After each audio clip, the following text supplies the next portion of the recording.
buenos días. Vamos a contestar preguntas. No hay nada que exponer. Adelante. Muy buenos días, presidente. Ramón Flores, corresponsal de Contrapeso Digital. Señor presidente, hace unos días se pusieron en contacto con el equipo de Contrapeso Digital, la Alianza Nacional Jubins, que es un movimiento de jubilados del IMSS, que están luchando por recuperar su fondo de cesantía y vejez, que se los tienen retenidos del año 2015 a la fecha por una jurisprudencia que es la 185/2008, que emitió la segunda sala de la Suprema Corte y que implementó el modelo neoliberal para despojar a los jubilados de esos recursos. Mi pregunta, señor presidente, es ¿de qué manera la Cuarta Transformación le puede hacer justicia a los jubilados que están luchando por recuperar sus recursos que tienen las Afores y que a partir del 2015 no les han querido liberar sus pagos? Bueno, lo tendría que ver Zoé Robledo, el director del Seguro. Le vamos a pedir que él atienda esta solicitud y le dé respuesta a los jubilados. Sobre el mismo tema, presidente, nosotros hicimos una investigación aparte sobre el mismo tema de esos jubilados porque quisimos descubrir por qué muchos jubilados han estado tratando de contactar a varios medios y nosotros encontramos, señor presidente, que el presidente de la Junta Especial 32 de Conciliación y Arbitraje del Estado de Oaxaca, que se llama Marco Antonio Ceballos Ramírez, es el único presidente en el país que paga el recurso de cesantía y vejez con un moche del 40 hasta el 60% de lo que tienen en su estado de cuenta el trabajador, y aquí le traigo cómo lo demandaron ante la Fiscalía General de la República. Presidente, la secretaria del Trabajo puede intervenir para que se les deje de hacer estos cobros de su propio dinero a los jubilados del IMSS. Sí, claro, es una injusticia y si es cierto, es ilegal completamente. Sí, aquí traigo la demanda que le hicieron al presidente porque él está manejándose con un abogado externo que tiene enlace con las Afores, y a los jubilados que están desesperados por acudir por tener sus recursos, pues les cobra de un 40 hasta el 60%, señor presidente. Sí, lo vemos también con Jesús. Okay. Nos da los datos para que la secretaria del Trabajo, Luisa María Alcalde, lo trate. Ahí quiero nada más dar una información general a los trabajadores. Ya se aprobó una nueva ley para el cobro de comisiones de las Afores y es una buena noticia porque se redujo el cobro de las comisiones. Todo esto en beneficio de los trabajadores. Cuando aprobaron lo de el manejo de las pensiones con estas administradoras particulares, se permitió que cobraran comisiones muy altas, de las más altas del mundo. Ahora se hizo una reforma legal y se están estandarizando los cobros de comisiones con los países que tienen más bajas comisiones. Se van a beneficiar los trabajadores como en un 50% de lo que les cobraba. O sea, va a haber una disminución. 50% con relación a lo que le cobraban hace 3 meses, pero 100% con relación a lo que cobraban antes, en el 16, en el 17, 2016, 2017. Entonces, es importante que esto se conozca. Yo le voy a pedir a Jesús que se envíe un comunicado informando, porque además ya se aprobó la ley y tiene aplicación retroactiva, que hay un trámite que tienen que hacer con la CONSAR, pero ya tiene que aplicarse. Esto va a permitir que reciban más en las cuentas de pensionados los trabajadores. Mi segundo tema, presidente, no es como tal una pregunta, es un planteamiento que nos han venido haciendo muchísimos ciudadanos en el programa de Contrapeso Digital, de que, aprovechando la coyuntura de lo que fue la marcha feminista, de que si usted podría convertir a la Estela de Luz, ese monumento a la corrupción, que no sirve para nada, que si lo puede convertir en un memorial, señor presidente, para todas las víctimas de desapariciones, de torturas, por ejemplo, le voy a poner varios casos: los 72 migrantes ejecutados en San Fernando, los ejecutados en el Casino Royal, los niños del ABC, los 43 desaparecidos de Ayotzinapa, que si usted podría convertir la Estela de Luz en un memorial, que incluso la gente ayudaría a desmontar ese monumento y convertirlo en un memorial para que nunca más vuelva a pasar esas masacres en este país, y los jóvenes que se están formando ahorita un criterio político siempre se acuerden de que nunca más tiene que volver a haber un tipo de gobierno que desapareció a los jóvenes, estimado presidente. Bueno, hay que analizarlo, hay que verlo. Tengo entendido que en Chapultepec, en el gobierno anterior, ¿no?, se puso también un memorial con ese propósito. Lo de la Estela de Luz, aunque es un monumento, si no a la corrupción, sí a lo superfluo, no se puede destruir, o sea, no sería eso adecuado, correcto, ¿no? Que quede ahí, nada más, como constancia de una obra innecesaria, ¿no? O sea, y costosa, pero no destruir, no dejarla, porque pues costó, o sea, es dinero del presupuesto, es dinero de la gente.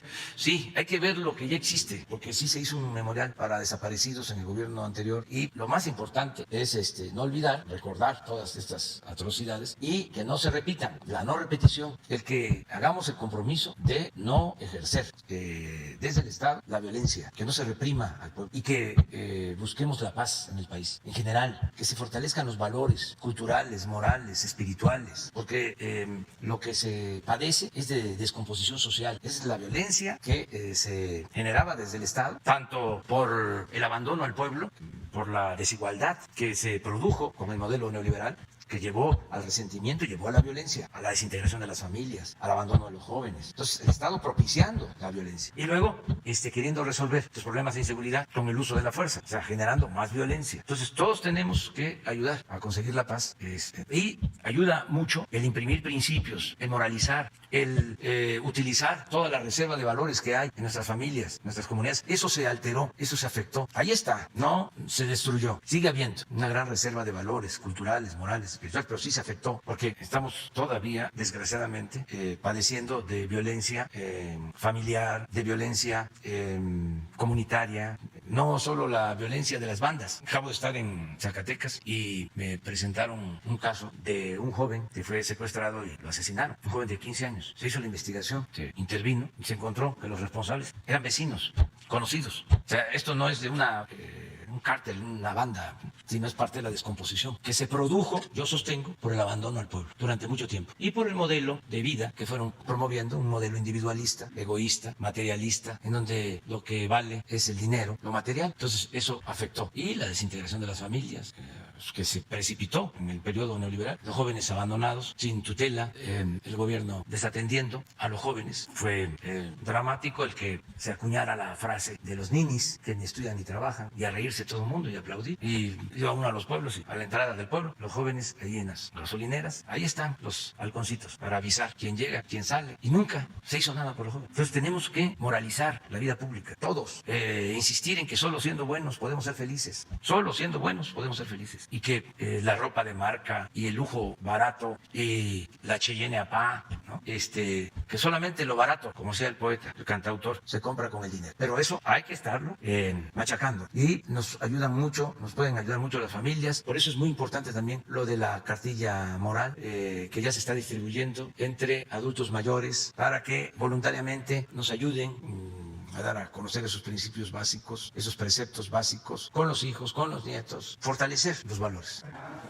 Después tú. Muy buenos días, señor presidente. Miguel Alzate, del Sistema Público de Radiodifusión del Estado Mexicano, Canal 14. Preguntarle, señor presidente, si ya se tiene identificado a las personas que participaron en estos actos aislados de violencia durante las manifestaciones del pasado 8 de marzo. Se hablaba en algunos medios de comunicación que había personas armadas, 2 escoltas armados de una manifestante. Preguntarle si ya se tiene identificado qué grupos son los que se manifestaron de forma violenta, si tenían algunos intereses que no fueran los reclamos de las mujeres. Preguntarle también por el estado de salud de los policías que resultaron lesionados, si sabe si habrá alguna recompensa, alguna bonificación a estos policías que arriesgaron sus vidas tratando de evitar más violencia. ¿Qué nos puede comentar al respecto? Bueno, ya hablamos ayer sobre este tema. Yo considero que va a informar la jefa de gobierno. Ella estuvo presente, al tanto de todo lo que sucedió antier. Ellos deben de tener información, les corresponde a ellos. Mi opinión es de que no se persiga a nadie, porque encima de todo van a sentirse víctimas. No debe de haber ningún castigo. Yo creo que el castigo en este caso es la condena pública por lo que hicieron. La gente no ve bien eso, el uso de la violencia. Además, es un contrasentido.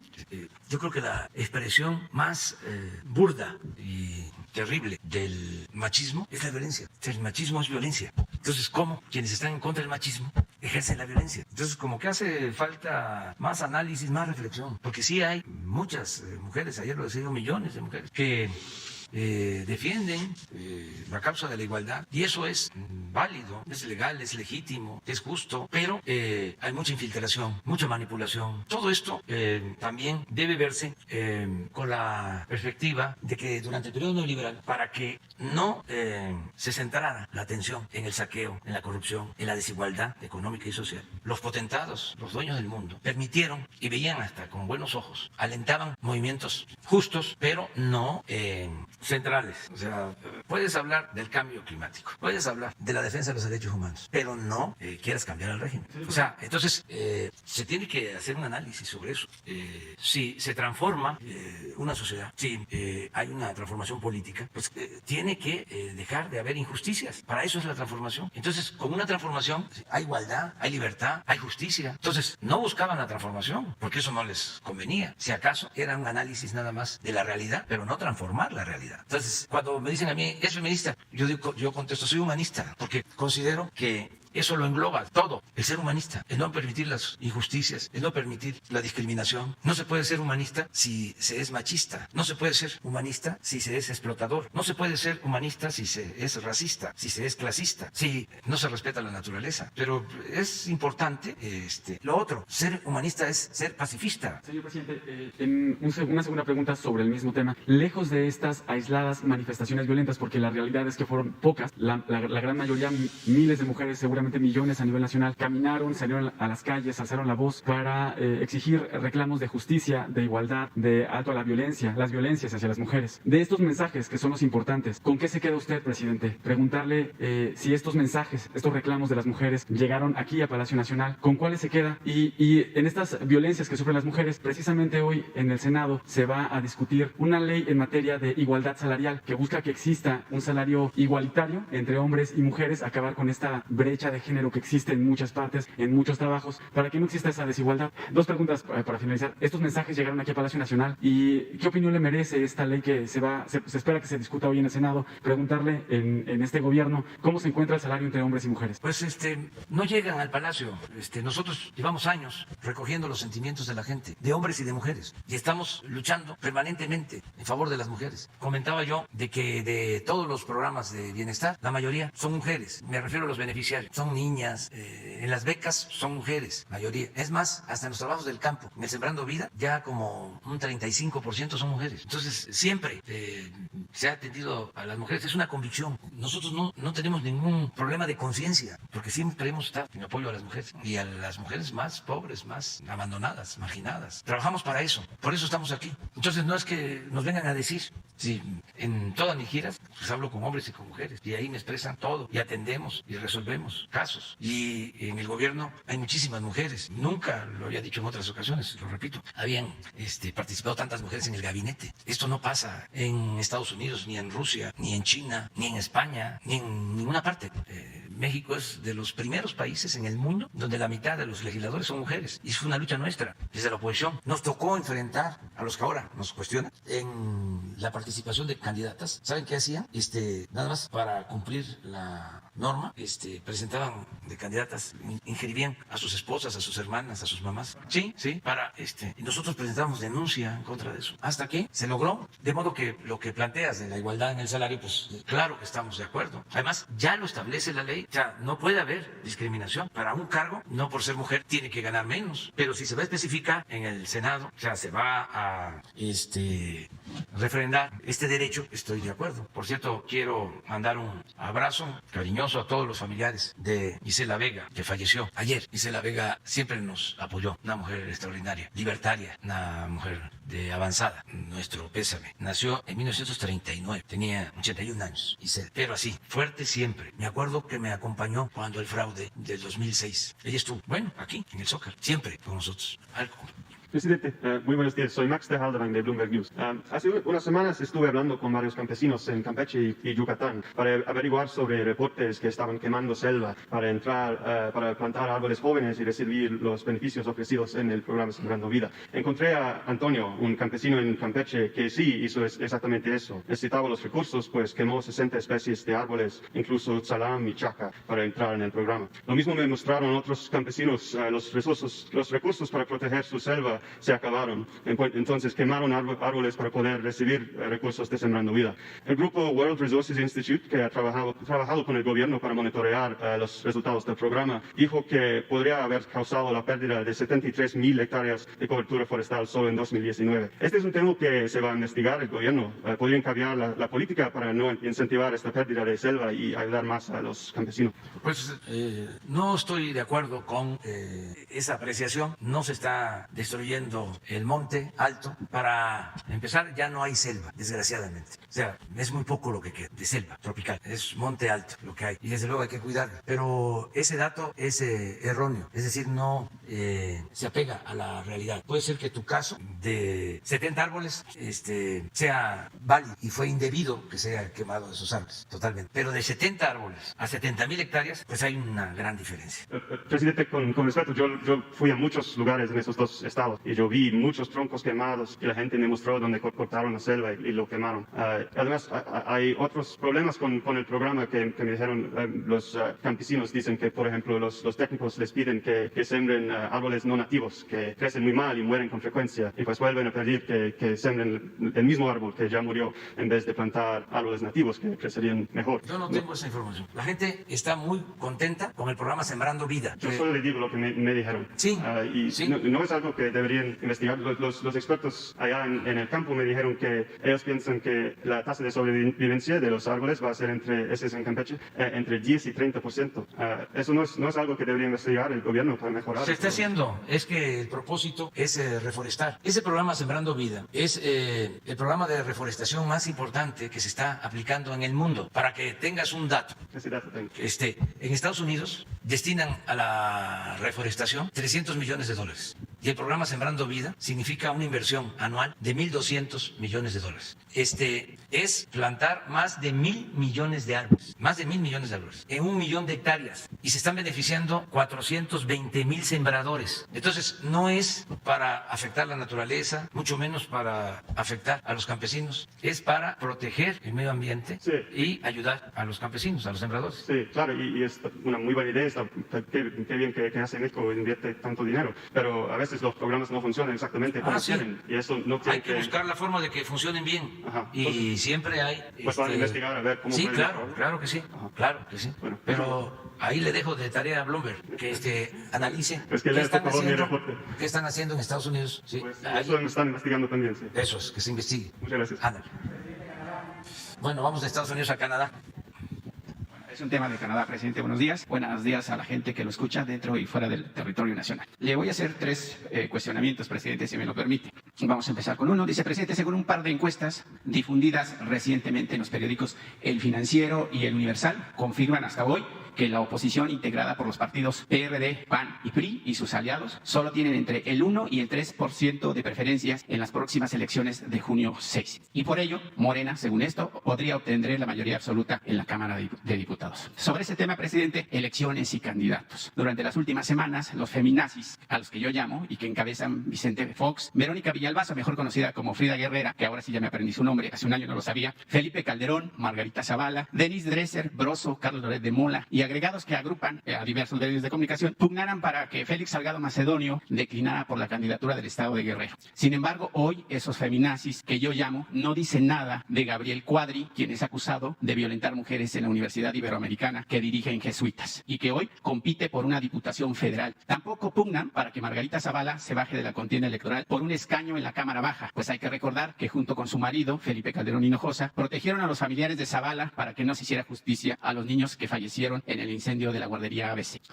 Le pongo un ejemplo. Todos sabemos la situación que se vive ahora el país con respecto a las elecciones que ya vienen, presidente. El tema es lo del gobernador de Tamaulipas, Francisco García Cabeza de Vaca. En ese sentido, existe un personaje en Coahuila que está muy relacionado con el gobernador. Se trata del diputado federal de Morena, Luis Fernando Salazar, quien solicitó licencia para competir internamente por la candidatura de Morena a la alcaldía de Torreón, considerando que Luis Fernando Salazar es o fue muy cercano a García Cabeza de Vaca, ya que fueron compañeros en el Senado y también fungió como coordinador de campaña para la gubernatura de Cabeza de Vaca. ¿No cree que el partido presidente Morena le afecte este vínculo con miras al proceso electoral del próximo 6 de junio? En el caso de que se investigue a Luis Fernando Salazar, ¿sería protegido porque está en un proceso interno de Morena o se llegaría hasta las últimas consecuencias, presidente, ahora que viene pues la fiebre electoral del próximo 6 de junio y donde pues prácticamente pues hay muchos chapulines, presidente, que se van a Morena y pareciera que hoy hay mucho presidente, poco partido y mucho pueblo?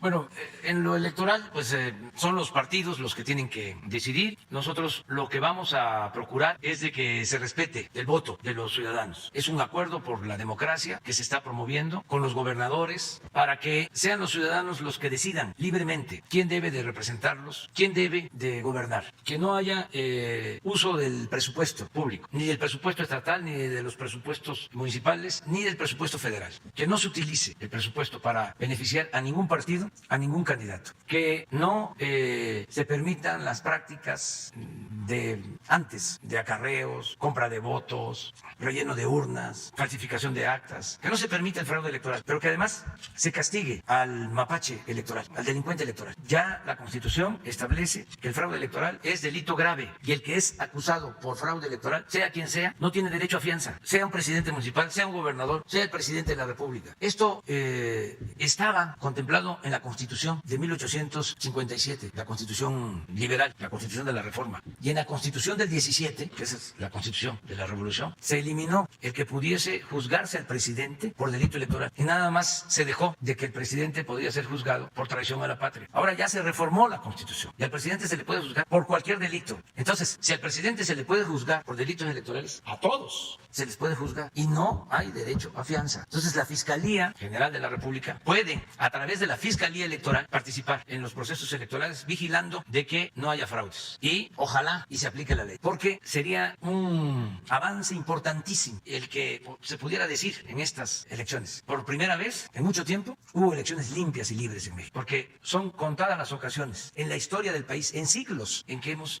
celebrado elecciones limpias y libres. Todavía en la elección pasada de legisladores en los estados se metieron los gobiernos. Tengo que reconocer que el único que no participó metiéndose fue el gobernador de Quintana Roo. Hubo elección para legisladores locales y aun cuando en el Congreso local es en el que se revisa y se autoriza la cuenta pública, el gobernador de Quintana Roo no intervino y no tuvo su partido mayoría y no ha tenido problema, pero se lo reconocí. Las otras elecciones se metieron los gobernadores, pero ya eso no va a volver a suceder. Vieron lugares en donde carro completo para el partido del gobernador, no perdieron un solo distrito, como era antes. Eso ya no. Afortunadamente todos aceptaron la carta que envié para hacer un acuerdo en favor de la democracia, pero que no estén pensando, que nadie esté pensando de que es pura faramaya. Tenemos que hacer valer la democracia en el país y convertirla en hábito, porque con la democracia vamos a salir adelante. Siempre digo, no nos va a traer el cuerno de la abundancia, pero con la democracia nadie, en ningún nivel de la escala, se va a sentir absoluto. Y cuando hay democracia, siempre el pueblo tiene las riendas de poder en sus manos. Y nada de que el pueblo se equivoca o no sabe, y tienen que haber grandes electores,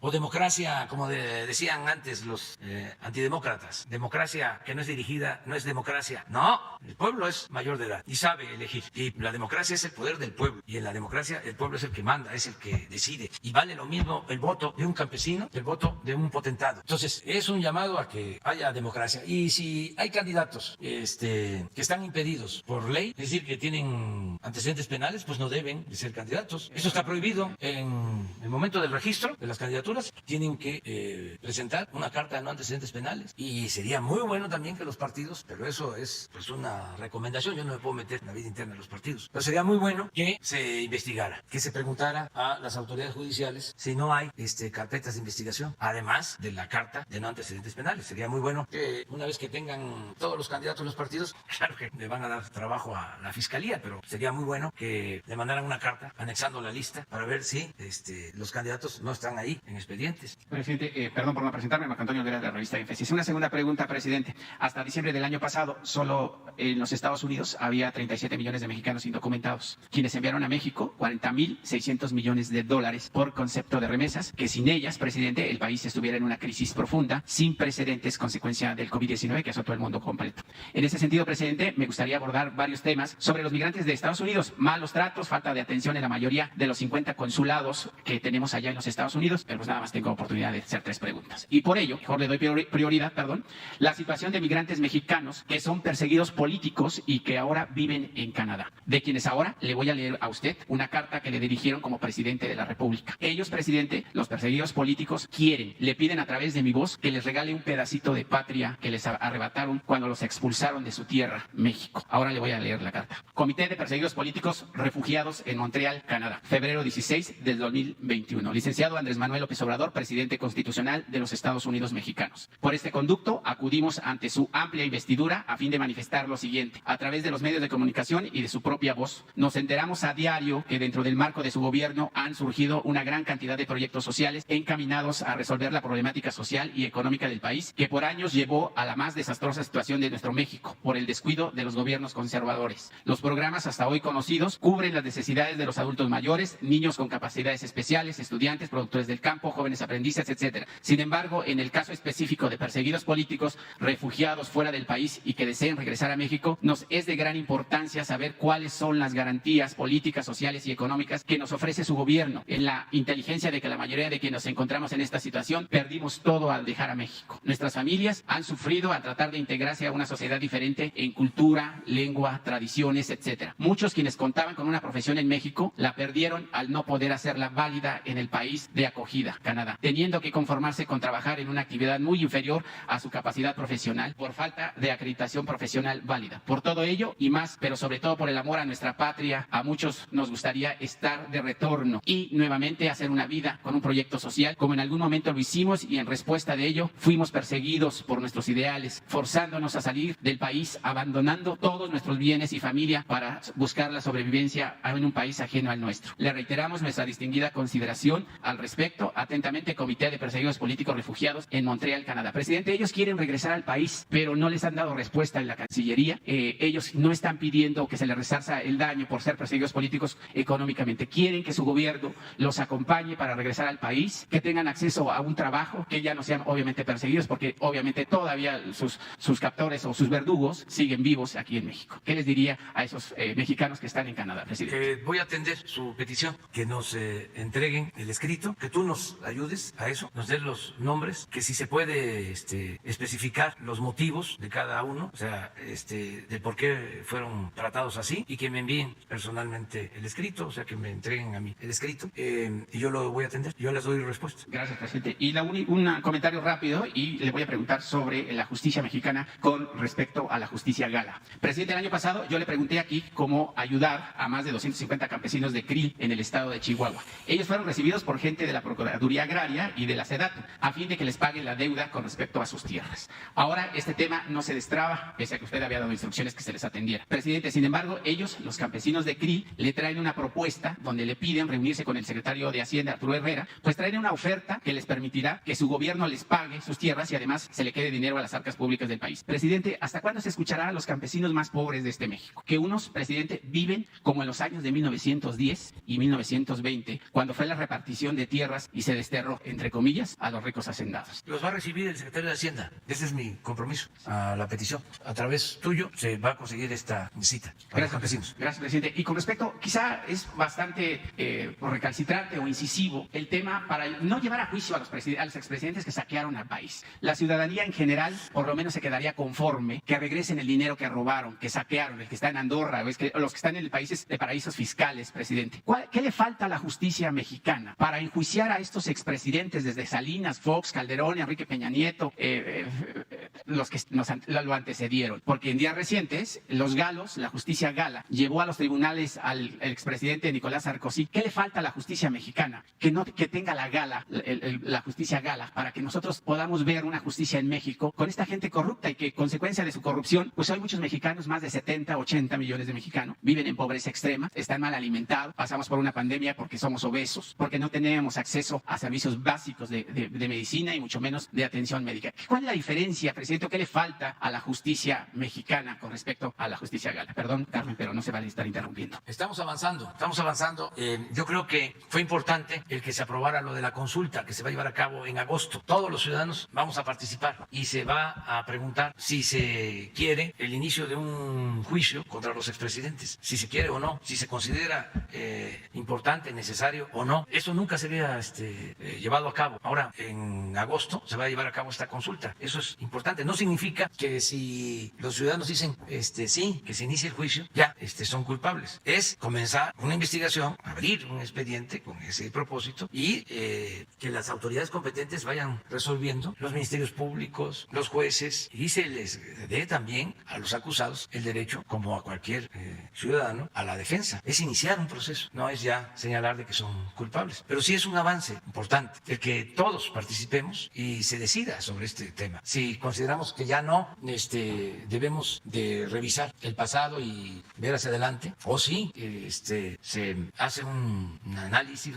una revisión de lo sucedido y se castiga a los responsables. Esa es la democracia participativa y hay un avance en ese sentido. Es un primer paso. Y hay también avances importantes en los últimos tiempos. Ya no hay impunidad para nadie.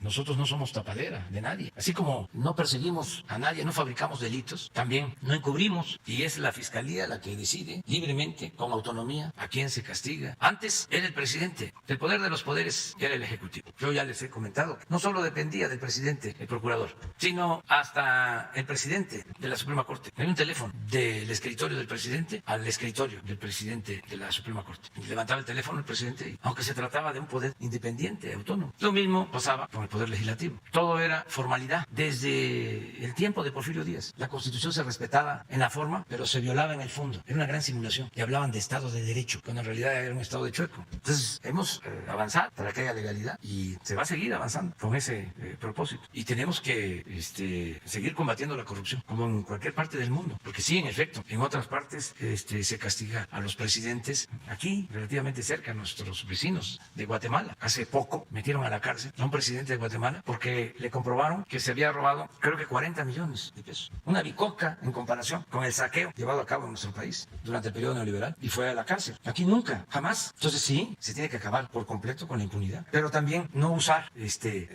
la ley o la fiscalía en este caso para perseguir a adversarios, a enemigos, o para engañar de que ahora sí las cosas cambiaron. Lo que hizo Salinas, que entró, ¿no?, y de manera espectacular a la cárcel el líder petrolero, a la cárcel un banquero y todos los medios, ¿no? Oh, ahora sí, hay orden. ¿Y cómo terminó ese gobierno? Pues fue el gobierno que permitió más saqueo de los bienes públicos. Fue cuando se entregaron los bancos, las minas, las empresas a particulares, a los allegados. Un gran saqueo. Se empezó supuestamente combatiendo la corrupción y fue un gobierno que se distinguió por eso. Salinas es sin duda el padre de la desigualdad moderna. Fue cuando se ahondó la desigualdad, se profundizó. Unos cuantos se hicieron inmensamente ricos y millones se empobrecieron. Fue en el sexenio, está demostrado incluso con datos de los mismos organismos financieros que lo apoyaron, del Banco Mundial, del Fondo Monetario Internacional. Tienen información de cómo creció la desigualdad en el sexenio de Salinas. Revistas especializadas en finanzas, Forbes, por ejemplo, que saca la lista de los hombres más ricos del mundo, empezó a publicar estas listas en el 88, cuando entró Salinas, y en esa lista solo aparecía un mexicano, una familia, los Garzazá. En el 88 empieza la piñata, el reparto de todo, y al final del gobierno de Salinas, en el 94, llena revista Forbes, ya aparecían 24 multimillonarios mexicanos, de 1 a 24. Una familia que tenía en el 88 creo que 2,000 millones de dólares, a 24 que acumulaban 48,000 millones de dólares. En un sexenio, nunca se había visto eso. Ese es el traslado, la transferencia de bienes del pueblo, de la nación, a particulares. El neoliberalismo en toda su expresión. La privatización como sinónimo de corrupción, de saqueo. Entonces, no simular, no eso. Por eso siempre sostengo, es importante castigar a los responsables, pero lo más importante es prevenir, evitar que eso se repita. Nunca más ese saqueo. Al final va a ser el pueblo el que va a decidir en la consulta. A ver, compañera, equilibrar y luego... Gracias, presidente. Buenos días. Preguntarle, ya usted hablaba de que ya hay mayor número de vacunas llegando y les pedí a las brigadas que aceleren el paso. ¿Cuál es el reporte que tiene? Hace unos días se dio a conocer que habrá un acuerdo con la iniciativa privada, un programa piloto que ya hay con la iniciativa privada, entiendo, en el Estado de México para la aplicación de las vacunas. Si se tiene por parte de su gobierno considerado que también ayude justamente al plan de vacunación los empresarios, de algún modo. Sí, hay cooperación con el sector privado, están ayudando, desde luego los gobiernos estatales, los gobiernos municipales, todos. El problema está en la disponibilidad de las vacunas. Todavía no hay vacunas suficientes y hay acaparamiento de vacunas en el mundo. Deben de estarse aplicando, a ver si no ponemos el dato, porque es interesante esto, el seguir insistiendo en que no se acaparen las vacunas, porque 10 países tienen el 80% de las vacunas y como 110 o 120 tenemos el 20% y hay 80 países que no tienen una sola dosis. Es una gran injusticia y vuelvo a decir con todo respeto, ¿y dónde está la ONU? Fue pura formalidad nada más nuestra resolución que se aprobó casi por unanimidad de que no iba a haber acaparamiento de vacunas, fue nada más simulación. Miren, Si suman de aquí para arriba, pues son como muy cerca al 80% de toda la producción de vacunas. Estamos hablando, deben de ser como 300 millones, pero si sumamos, bajan aquí muy cerca de 200, más, mucho más, 10. Luego, de aquí hacia abajo, un 20%. Bajan y estamos nosotros. Ahora tenemos un poco más, que llegó ayer, llegaron ayer. Bajan, más. Todo, al final, hasta ahí. Sí, Granada, 146. Tito Tobago ya tiene tiempo, 440. Pero hay 80, parece que no aparecen. El mecanismo de la ONU, estaba haciendo un análisis, COVAX ha distribuido 4%. 4%. Entonces, si la iniciativa privada no quiere tener vacunas, pues no hay ningún obstáculo. El asunto es que no se consigue. Nosotros estamos todo el día viendo esto. Ya tenemos en contratos más de 140 millones de vacunas. En contratos. El asunto es que incumplen, no llegan a tiempo, pero vamos a seguir. Y se mantiene en pie el compromiso de que antes de que termine abril, el mes próximo, tenemos vacunados a todos los adultos mayores de 60 años hacia adelante, cuando menos con una dosis, porque ya vamos avanzando. Ahora ya se está vacunando como en 600 municipios completos del país. Se va avanzando con los adultos mayores y vamos a seguir. Y es muy satisfactorio porque el adulto mayor se siente más seguro. Al momento que le ponen la vacuna, se siente más seguro. Les da alegría. Les digo porque yo ando recogiendo información. Entonces, no van a faltar las vacunas para los adultos mayores. En abril terminamos, cuando menos una dosis, porque queremos avanzar más, porque también queremos ir vacunando ya a maestros para el regreso a clases presenciales. Pero sigue habiendo el problema de acaparamiento. Le agradecemos mucho a algunos países, por ejemplo la India, Rusia, China, que aún con mucha población, el caso de China, de la India, que es el primer y el segundo lugar primero y segundo país en población, creo que 1.400 millones en China y como 1.300 en la India. En los dos casos, a pesar de que ellos están aplicando, pero como es tanta su población, pues el avance es poco, nos están ayudando.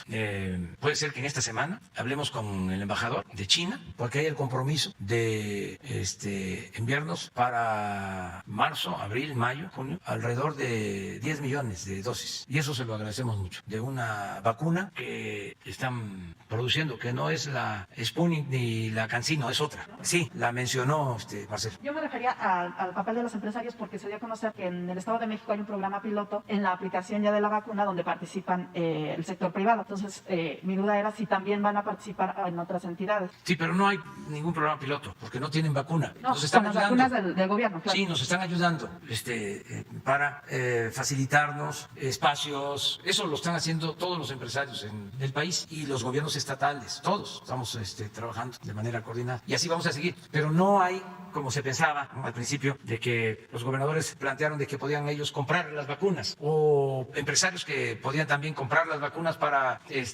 aplicarlas en sus trabajadores. Nosotros dijimos sí, damos autorización, permiso, no hay ningún obstáculo. El asunto es que no se consigue las vacunas. O sea, si ellos quieren adquirirlas, ya lo han hecho, pues ya han explorado la posibilidad y no hay, porque no hay producción todavía suficiente y hay países en donde dicen todo lo que se produce aquí es para nosotros. No están permitiendo que salgan las vacunas, que producen las farmacéuticas en sus países. Entonces, nosotros vamos a seguir insistiendo de que tiene que haber solidaridad, porque si no, todo es pura demagogia. ¿Cómo es eso de que hay apoyo a países pobres y en una circunstancia como esta, lo que se nota es el acaparamiento, el egoísmo, el darle la espalda a otros seres humanos? ¿Dónde queda la fraternidad universal? Presidente, y preguntarle dos aspectos de la manifestación del Día de la Mujer. No todos vimos esta violencia, en efecto, que se cometió contra las mujeres policías, estos martillos, el fuego. Usted ya decía, explicaba sus motivos de por qué no castigar a los responsables pues de esa violencia, no a todas las mujeres. Pero también ocurrió, y está documentado en las redes sociales, pues que se lanzaron estos gases lacrimógenos, que el gobierno de la ciudad sostiene que no. Este grupo, esta brigada marabunta, que usted ayer decía que tomó partido, pues dicen que entregaron algunas evidencias a la propia Comisión Nacional de Derechos Humanos. Si no ayudaría, pues que se aclarara esto para que no hubiera suspicacias. Ellos incluso piden que los reciba usted como un derecho de réplica, porque usted dijo que se pusieron de lado, porque ellos aseguran que sí intentaron en 3 momentos pues evitar esta violencia que se cometió contra de las mujeres policías. ¿Usted los recibiría? ¿Y qué opina de que por otro lado pues se aclare este tema de los gases, sobre todo para que no quede en el aire que los policías los usaron? Dice la autoridad que no, cuando hay algunos testigos, algunas participantes que han documentado que sí ocurre. Yo creo que le corresponde al gobierno de la ciudad aclararlo. Lo que me consta es lo que dije ayer, de que un señor de esta brigada empezó en un micrófono diciendo que ellos se retiraban porque no se estaban cumpliendo los protocolos de seguridad por parte de las policías. Y era realmente surrealista, porque el señor está diciendo, no se están cumpliendo los protocolos de seguridad, culpando a las mujeres policías, y están los provocadores incendiando. Y él no ve eso. Por eso no considero que se haya actuado con rectitud. De todas maneras, que el gobierno de la ciudad aclare todo, que se investigue. No se tiene por qué ocultar nada, absolutamente nada. Pero pues, es evidente. El señor estaba del que está tirando la gasolina, no en el mismo momento, pero en el mismo sitio. Estaba a 20 metros. Entonces, y entonces declara que se están violando los protocolos. O sea, como veo en las redes de estos colectivos de mujeres que dice, ya los policías se llevaron a una niña, la van a violar. Ahí está en las redes. ¿Qué es eso? Muy mala fe. Mentir. Además, repito, el machismo es violencia y no se puede enfrentar el machismo con la violencia. Es una contradicción, pero de todas maneras que el gobierno de la ciudad investigue, informe bien. Lo que se procuró fue apagar el fuego con extinguidores. Eso fue lo que prevaleció. Lo mismo, se situó un militar con un aparato para evitar drones. ¿Pero por qué lo de los drones? Porque no se sabe si incendian, si son capaces de eso. Los que están detrás, que no pueden con un dron tirar una bomba, si lo que están buscando es la nota, el desprestigio para el gobierno, para el país. Entonces, hay francotiradores en el palacio. No, hay que transparentar todo y hablar con la verdad. Presidente, ¿ustedes tenían información de que podría haber ocurrido algo peor o claro, por qué se prepararon? Yo tenía información, es mi trabajo. No tengo grupos de espionaje, pero sí hay inteligencia. Lo que me dice la gente, ahí está la inteligencia de la gente. Y lo que pues he aprendido a lo largo del tiempo, mi experiencia. Entonces, si no ponemos el muro, pues ponemos frente a frente a los que protestan y al mismo tiempo, o infiltrados en eso, a los provocados con los de la policía, hombres o mujeres. Y ahí es choque, pues eso, pero sin el muro. Exactamente, pero sin el muro, imagínense. Y luego, la información que tenía es que querían quemar la puerta del palacio. Quemar la puerta, pues, se meten, imagínense eso. Entonces, teníamos que poner el muro al final. Yo dije, van a respetar, porque muchas mujeres llegaron un día antes a poner los nombres de las víctimas, a poner flores. Yo dije aquí en la mañana de antier, dije aquí de que era un buen gesto, ¿no? Es una manera de protestar, ¿no? Yo creo que hasta más eficaz, muy profunda. Yo dije, vamos a respetar, no vamos a poder quitar del muro, por respeto a los nombres, y pusieron flores, y pusieron coronas, y veladoras, pero llegan, no les importó nada, a destruir. Entonces, ¿ya para qué mantenemos el muro? Si la instrucción ya quiten, el muro limpien. ¿Lo iban a dejar por más tiempo? Yo tenía pensado ya, es decir, ya pasó, se hicieron la manifestación, porque es lo más válido, legítimo, justo, lo que comentaba yo ayer, no hubo un acto. Algunas mujeres sí, en la Tabandera, el centro, pero muy poco, todo concentrado contra el muro, frente aquí. Entonces, yo tenía pensado, se hace la manifestación, se expresan y todo, como está el muro y están los nombres y las flores y todo, lo tenemos que dejar, o sea, por respeto, lo vamos a dejar una semana, pero lo destruyeron, o sea, no todo, ¿no? Pero sí, era martillo. Y es una causa muy justa de muchas mujeres y siempre vamos a respetar esa causa. Y no solo eso, vamos nosotros a hacer lo que siempre nos hemos hecho y lo que nos corresponde, siempre, ¿sí? A defender las causas de las mujeres y de los hombres y a defender la justicia. Presidente, y entonces esta brigada marabunta tendría que hablar más bien con el gobierno de la Ciudad de Sí. México, no, usted aquí no los tendría. No, con el gobierno de la ciudad. A ver. Buenos días, presidente. Shaila Rosagel, corresponsal del Grupo Gil y el Imparcial de Sonora, La Crónica de Mexicali y Frontera de Tijuana. Preguntarle, presidente, si en la reunión virtual que tuvo con el presidente de Estados Unidos tocaron el tema de las afectaciones que hay por el que esté cerrada la frontera para cruces no esenciales, de las afectaciones de ambos lados de la frontera, si tocaron este tema y cuándo podría empezar a levantarse estas restricciones, si va a ser gradual, poco a poco, si va a haber un protocolo. ¿Qué conversaron sobre este tema? Bueno, se trató el tema migratorio en general, también lo del tratado, lo del COVID y lo del cambio climático. Fueron los temas, básicamente. No se trató el tema de seguridad. Estaba en la agenda, pero no nos alcanzó el tiempo. Se acordó llevar a cabo otras reuniones y ya están trabajando los equipos en todo. Entonces, lo que tú estás planteando se está tratando, se está llevando a cabo, porque se formaron equipos de trabajo. Hay una relación constante del secretario de Estado con Marcelo Ebrard para todos los temas. Todavía el secretario Marcelo no le ha informado que hay algún acuerdo sobre levantar estas restricciones. No, pero va a estar con nosotros pronto, seguramente mañana o pasado, porque se va a informar sobre esta cantidad de 8 o 10 millones de vacunas adicionales que se están consiguiendo con el gobierno de China. Entonces va a venir aquí a informar el secretario de Relaciones y aquí aprovechamos para preguntar. Gracias, presidente. En una segunda pregunta, en las últimas semanas se han registrado hechos violentos en las carreteras de Sonora.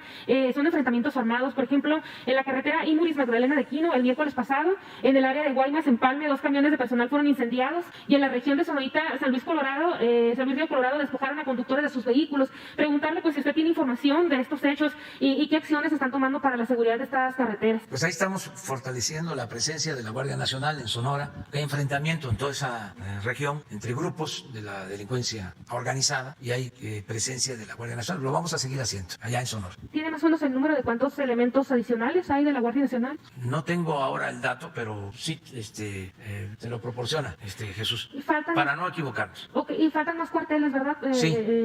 Presidente? ¿Esos cuántos se van a inaugurar? ¿Tiene fecha? Pues si te parece, mañana yo te presento el informe aquí. Gracias, ¿Cuántos cuarteles hay? ¿Cuántos elementos? ¿Y cuántos más se van a instalar en Sonora? Gracias, presidente.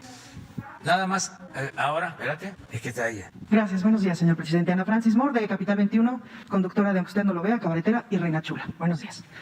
Presidente, aprovechando que habló usted hace ratito de las vallas y de la intervención artística, que ahora entiendo que la vio y que la vio con detenimiento, preguntarle qué sintió en su corazón, en su pechito, cuando vio la intervención artística, los nombres, las flores, las veladoras, todo el esfuerzo. Pues me gustó mucho, ya lo expresé. Creo que es una manera de expresar un sentimiento y al mismo tiempo una protesta. Y eso es muy válido. Si le estoy comentando, o estoy aquí expresando, que el lunes en la mañana aquí planteamos de que era muy bueno lo que había sucedido, como respuesta a la valla, que algunos sintieron de que era ofensivo. Muro de Berlín, la muralla china, nunca en la historia de México se había llegado a eso. Como nuestros adversarios, entre otras cosas, además de la hipocresía, también padecen de amnesia. Se les olvidó de que cuando impusieron a Calderón, después de un fraude, pusieron vallas en el Congreso, de ese tipo, pero creo que hubo hasta heridos graves. Le quitaron un ojo una cosa fuerte, una represión muy fuerte.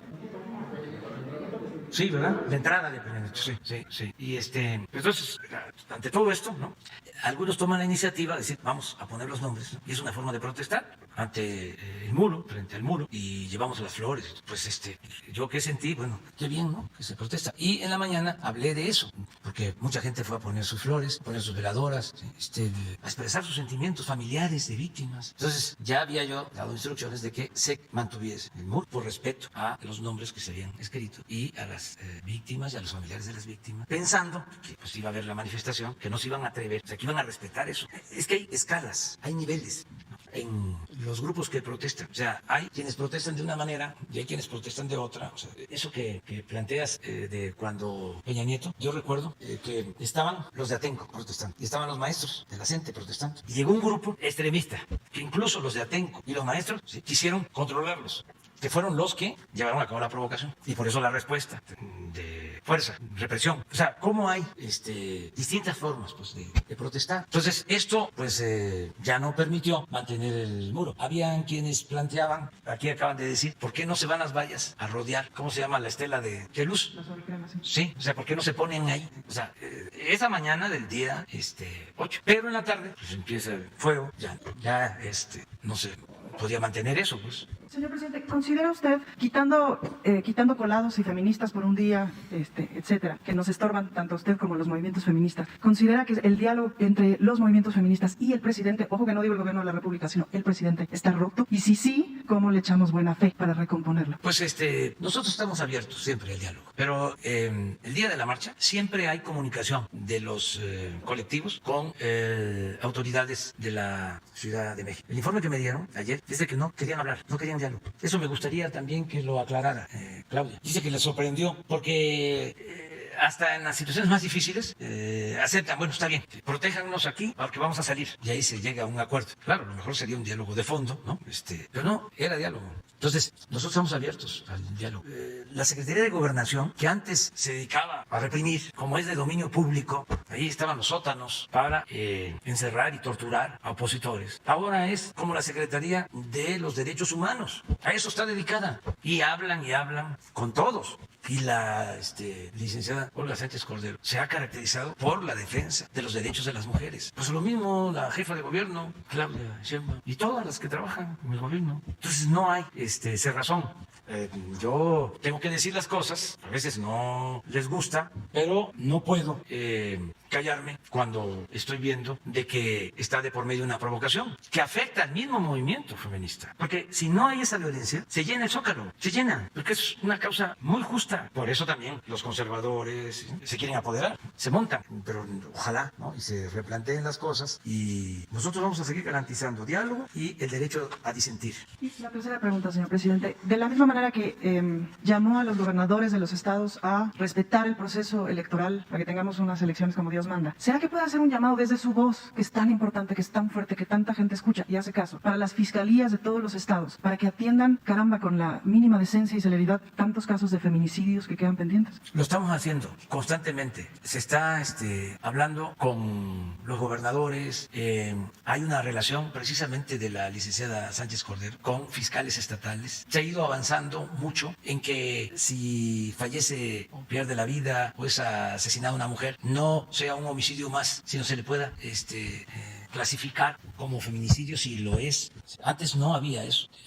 Ahora se hace una investigación, se tiene un proceso de formación de ministerios públicos en las fiscalías. Participan más mujeres cuando se trata de crímenes cometidos contra mujeres. Hay todo un trabajo que se hace diariamente y se va a seguir haciendo con este propósito. Claro que el llamado es a que no solo se clasifique, no solo se sepa de que fue feminicidio, se castigue a los responsables, que no hay impunidad. Eso lo hacemos. Tenemos casos de mujeres asesinadas en Cozoleacaque, Veracruz. Asesinaron a la madre y a la hija en una residencia.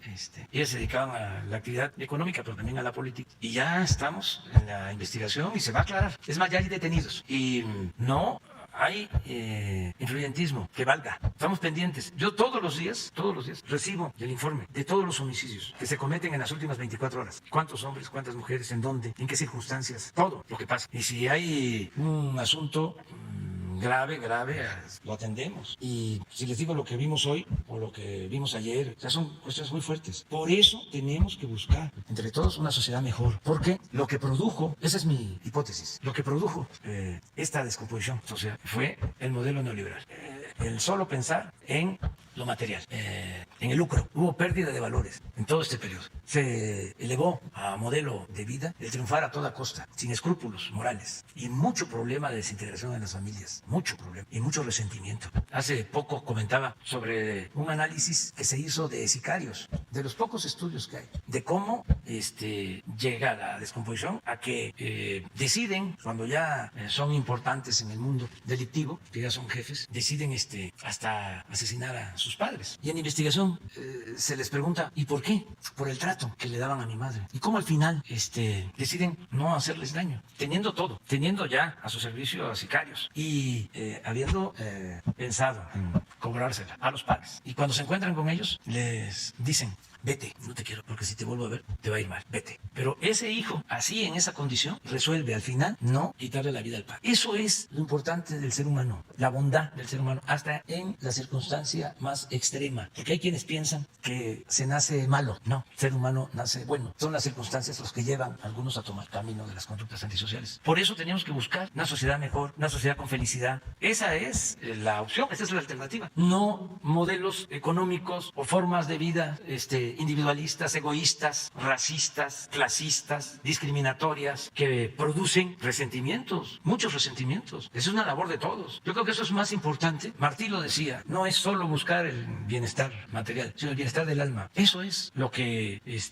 nos va a hacer mejor y lleva tiempo, pero tenemos que fortalecer los valores abajo y evitar la desintegración de las familias y trabajar más en la idea básica de que solo siendo buenos podemos ser felices y no a la violencia. Hoy leía yo, porque en las redes siempre comento, un día voy a presentar una lista de participantes, ¿no?, que yo considero muy inteligentes, no porque estén a favor de nosotros, a veces cuestionan, sino porque argumentan muy bien. Y hoy en la mañana, creo, o anoche, vi algo sobre la violencia que se le atribuye a Gandhi, de que si es ojo por ojo, nos vamos a quedar tuertos todos. Y yo no lo había escuchado o no lo había leído de Gandhi, sino de Tolstoy. Pero luego recordé hoy mismo de que hay correspondencia, se escribían Tolstoy y Gandhi, porque Tolstoy decía eso, cuestionaba la ley del talión. Decía, si es diente por diente, ojo por ojo, nos vamos a quedar chimuelos o tuertos. Y Gandhi decía lo mismo. O sea, según esta referencia, es que se le atribuye a Gandhi, posiblemente. Pero es eso. ¿Cómo enfrentar la violencia con la violencia? ¿O apagar el fuego con el fuego? El mal no se puede enfrentar con el mal. El mal hay que enfrentarlo haciendo el bien. No hay otra. Pero pues va a requerir mucho debate. Qué bien también que se están dando estas cosas. Mucho debate. ¿Por qué la descomposición social? ¿Por qué llegamos a esto? El papel de las autoridades, la responsabilidad de las autoridades, el papel de la sociedad, la responsabilidad de la sociedad. El cómo ponernos de acuerdo en lo fundamental, aunque no estemos de acuerdo en todo. Por ejemplo, la no violencia. En eso podemos ponernos de acuerdo. Es que todos digamos no a la violencia, sí a la paz. Aunque estemos en distintos partidos, aunque tengamos distintas formas de pensar, que haya diversidad, pluralidad, pero que podamos ponernos de acuerdo en ciertas cosas, preceptos básicos. De ahí la importancia de la cartilla moral, que no se llama así. Yo le sigo llamando guía ética, sí, pero sí es necesario. Bueno, nos vemos mañana. Tú primero, no, te hemos dejado, no te hemos dejado, nos has dejado aquí, esperando. Mañana tú empiezas. Dios.